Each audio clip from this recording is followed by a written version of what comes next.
Shalom, meus queridos, que alegria poder estar aqui com vocês, com o objetivo de falar um pouquinho sobre o livro de Atos, que é o livro base para um tempo muito precioso que estamos tendo aqui na igreja, na ICEJEC de Ribeirão Preto, 21 dias de oração. Hoje é dia 1º de março de 2018 e gostaríamos então de ter um tempo baseado no livro de Atos. Mas o nosso propósito aqui não é fazer nenhum estudo bíblico de Atos. Eu apenas estou querendo atender a algumas pessoas que nos solicitaram sobre as ministrações do que está acontecendo aqui na nossa igreja, como nós não estamos tendo a condição estrutural para poder fornecer o culto ao vivo, as reuniões de oração e nem a palavra, então decidimos gravar à parte.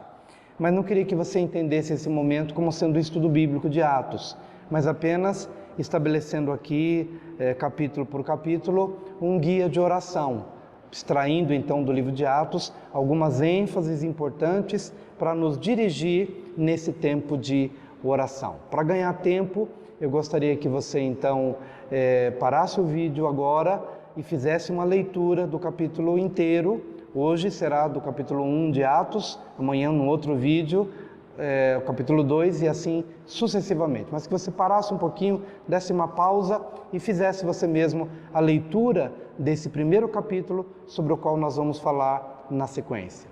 Pois bem, como eu disse, o objetivo nosso não é trazer aqui um estudo bíblico, mas algumas ênfases de oração, estabelecer aqui um guia para o nosso tempo de oração. E a primeira ênfase que eu gostaria de trazer aqui, dentro do que acabamos de ler, no primeiro capítulo do livro de Atos, é a ênfase na ressurreição de Jesus. Eles estavam celebrando, Lucas, que é o autor do livro de Atos, está relatando o momento em que Jesus ressuscita e o tempo que ele passa com os apóstolos e com mais ou menos 500 pessoas por um período de 40 dias pós-ressurreição. As instruções, as ministrações, o que ele falou, o que ele ensinou e o que ele motivou. E é interessante que esse texto está trazendo aqui a importância de se exaltar a ressurreição de Jesus. A igreja primitiva ela foi baseada, ela foi fundamentada na ressurreição de Jesus. Os apóstolos foram testemunhas da ressurreição. Os 500 que estavam ali foram testemunhas da ressurreição. E como guia de oração para este tempo, é importante trazer aqui esse fundamento. Cristo está vivo e Ele precisa ser celebrado. A vida de Cristo precisa ser celebrada. Às vezes nós abraçamos uma religião, talvez um dogma, uma lista de preceitos morais, de regras, de mandamentos, uma religião talvez, mas o cristianismo ele é muito mais do que uma religião. Ele celebra o relacionamento, a comunicação, a comunhão com um Cristo vivo, que esteve entre nós, foi alguém de carne e osso, viveu num determinado tempo da história, mas ele ressuscitou. E aqueles discípulos e os apóstolos foram testemunhas da ressurreição. Nós não podemos ser testemunhas literais de uma ressurreição física, como eles viram, como eles contemplaram com os próprios olhos, mas nós podemos ser testemunhas da ressurreição do Cristo que vive em nós. Então, o que eu devo buscar nesse tempo de oração, em primeiro lugar, é estabelecer uma relação com Jesus. O que eu preciso resgatar no meu tempo de oração não é lidar com uma lista de necessidades, que é o que muitas vezes fazemos.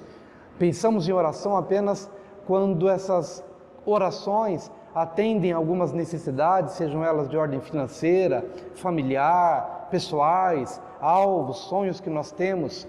Mas a vida de oração é muito mais do que isso.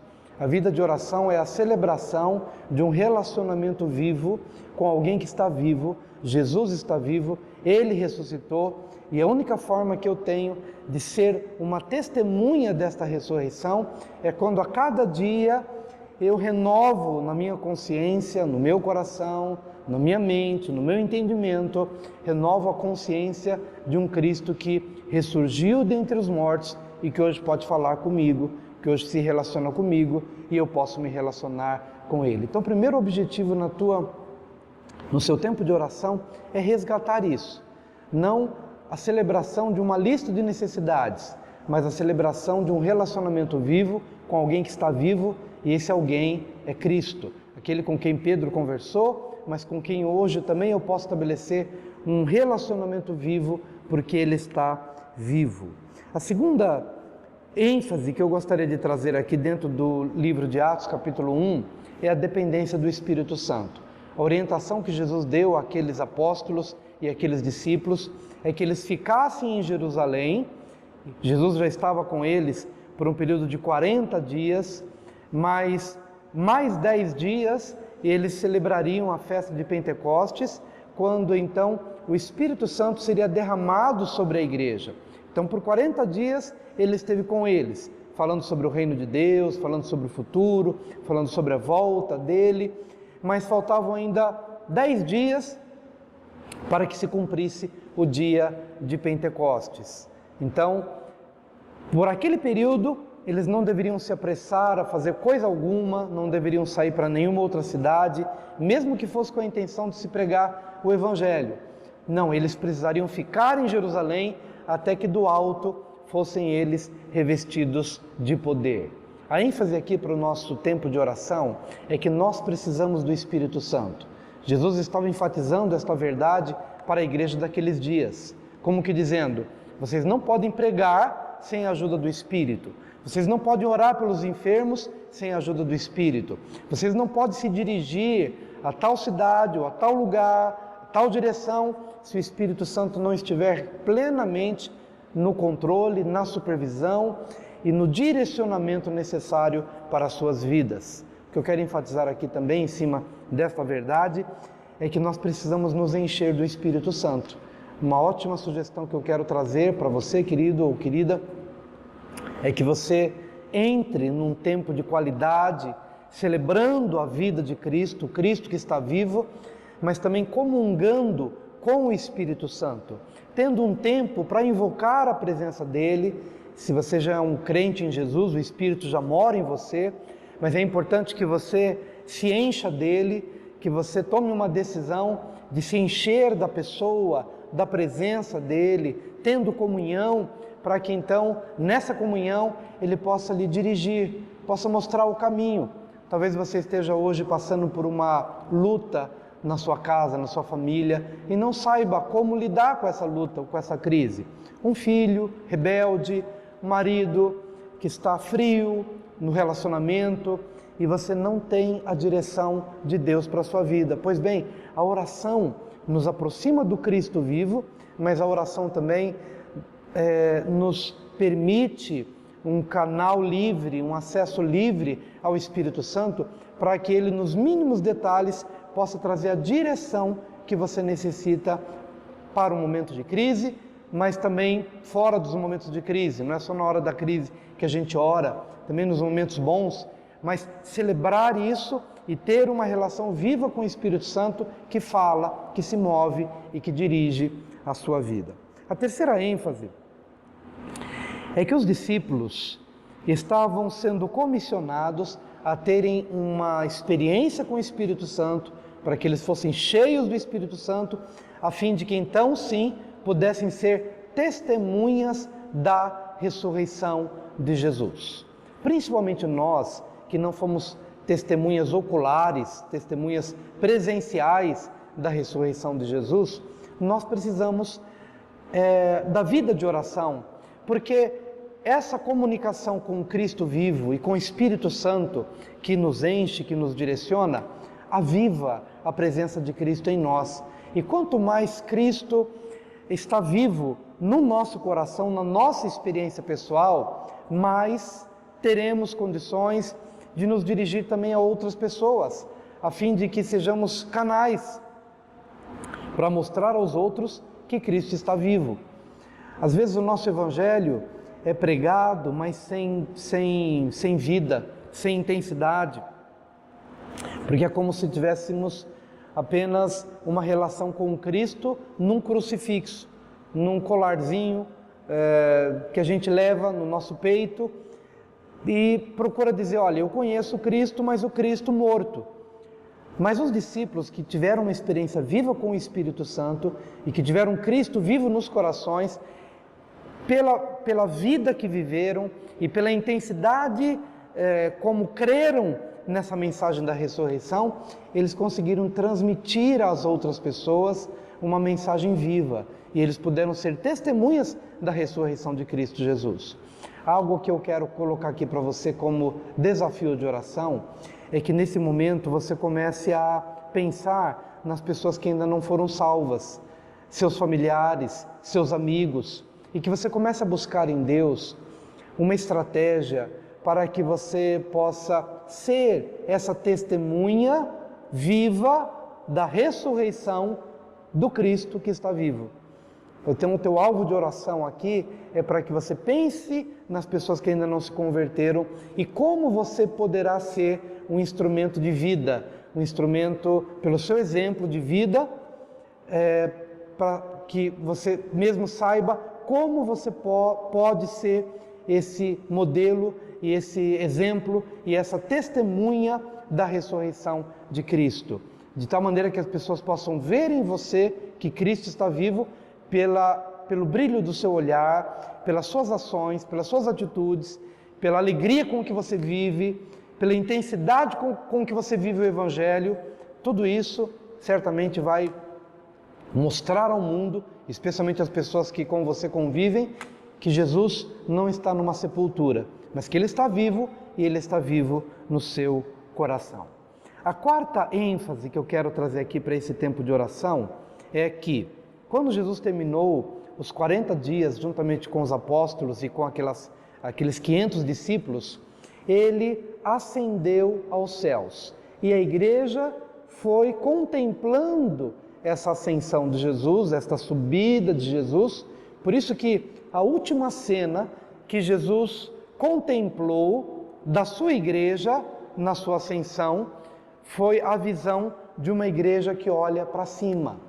O último ato da igreja na subida de Jesus foi a de erguer os olhos, erguer a cabeça e olhar para o céu. Até que um anjo chegou e pôde compartilhar uma mensagem. O mesmo Cristo que vocês viram subindo, Ele descerá até vós. Então, aquela igreja foi uma igreja de olhos levantados e de cabeça erguida para o céu. Qual é o motivo de oração em cima desta mensagem? É que você ore para que seus olhos se elevem e para que a sua cabeça se erga na direção do céu. Pode ser que você tenha se habituado a voltar os seus olhos para a terra, para os problemas, para os desafios humanos, para as crises pessoais, para aquilo que se manifesta no âmbito terreno, e você tenha já perdido a dimensão da eternidade, a dimensão do céu, a dimensão da expectativa da volta do Senhor Jesus.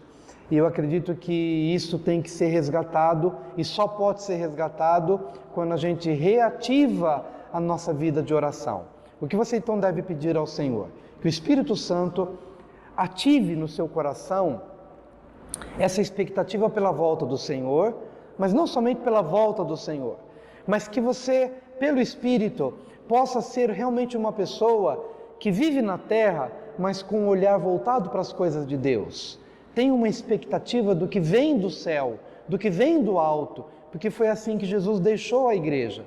Ele partiu, Ele ascendeu, mas Ele deixou uma igreja não cabisbaixa, não de olhar voltado para a terra, voltado para as coisas, mas Ele deixou uma igreja com olhar erguido, com uma cabeça erguida, pensando nas coisas que são de cima. Que você possa resgatar isso na sua vida também, em nome de Jesus. A quinta ênfase que nós queremos trazer ainda dentro do primeiro capítulo é a ênfase na perseverança na oração. Quando Jesus ascendeu e que o anjo compartilhou que o mesmo Jesus que subiu é o mesmo Jesus que há de descer, então a igreja saiu de lá feliz, entusiasmada, na expectativa de que Jesus viria, que Jesus voltaria. E o que fez essa igreja? Então, correu para Jerusalém e se manteve na obediência daquilo que Jesus havia dito. Ficai em Jerusalém, Perseverem em oração, perseverem em unidade, até que do alto vocês possam ser revestidos de poder. E de fato, os 10 dias, além disso, dos 40 dias que já haviam se passado, os 10 dias se passaram também, o Espírito Santo desceu, como vamos ver no dia de amanhã, em Atos 2, mas essa igreja, ela perseverou unânime em oração.